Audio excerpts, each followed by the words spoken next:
Versace, Versace, Versace, Versace, Versace, yeah. On July 15th, 1997, world-famous Italian fashion designer Gianni Versace expected a normal day. He had been spending 5 days in his Miami mansion with his boyfriend, Antonio Di Amico.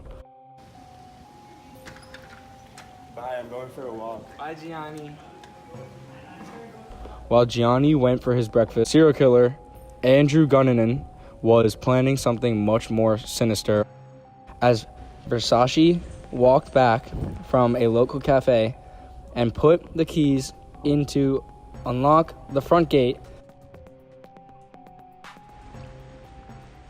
Andrew Cunanan ran up and shot him twice. point blank.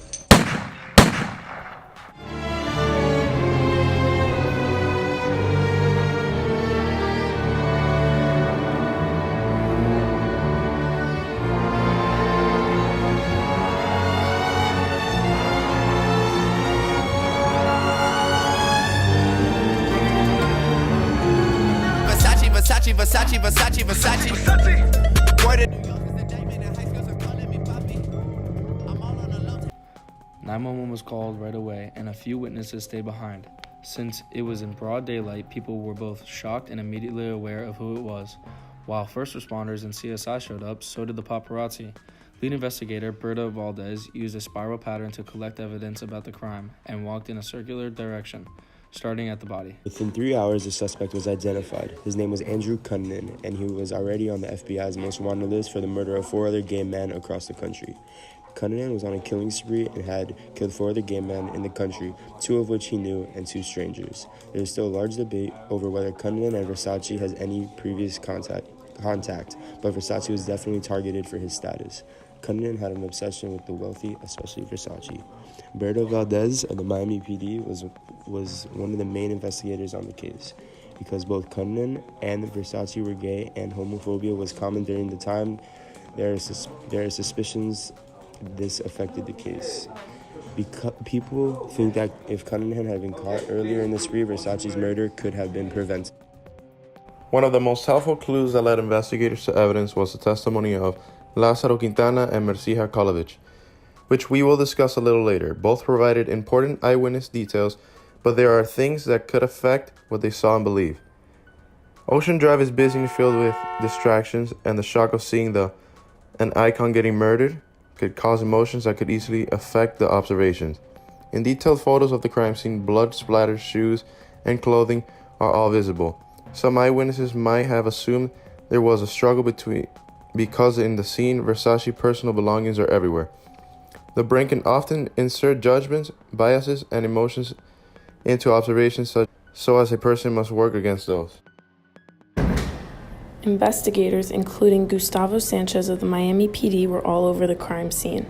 Now we will speak to Chris Noriega, one of the first responders, about his experience. Hello, I am Chris Noriega, and I work for the Miami Metro Police Department. So when I got to the scene, there was blood everywhere. And this is something we'd never seen before.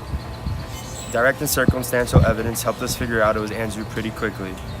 Circumstantial evidence is evidence that implies but does not prove a connection, while direct evidence proves a fact if true.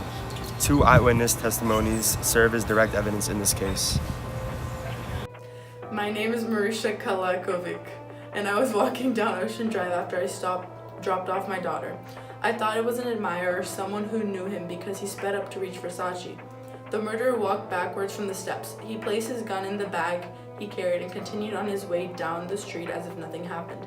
I am Lorenzo Quintana, Versace's friend. I heard the shots and ran down the street to follow the man who did it. I never saw his face, but he pointed a gun at me, so I stopped running.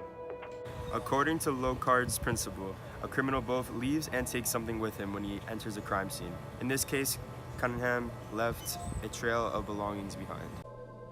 The first thing found was a red pickup truck in a garage next door that had been stolen from Cunninan's previous victim, William Reese, and a pile of clothes, 2 examples of class evidence. Inside the truck, we found a used HIV test and ID cards, 2 pieces of individual evidence that confirmed our suspicions of his identity. We brought the DNA from the HIV kit to a lab and matched to other DNA found at the 4 previous crime scenes of his murders. The hunt for Cunanan was on! I'm Michael Band, the head prosecutor and fourth professional on the case. The case ended unfortunately in a way we didn't want. We searched for Gunnanen for 9 days and received countless tips, but we could not find him until the 23rd of July. Someone called and reported shots from a houseboat 40 blocks away from the murder scene on July 23rd and reported an intrusion. The Miami PD and SWAT team swarmed, and upon entering, we found what had happened. Andrew Gunnanen had shot and killed himself with the same gun he used to kill Versace. The case was closed, and to this day, connection between Versace and Gunnanen was unclear.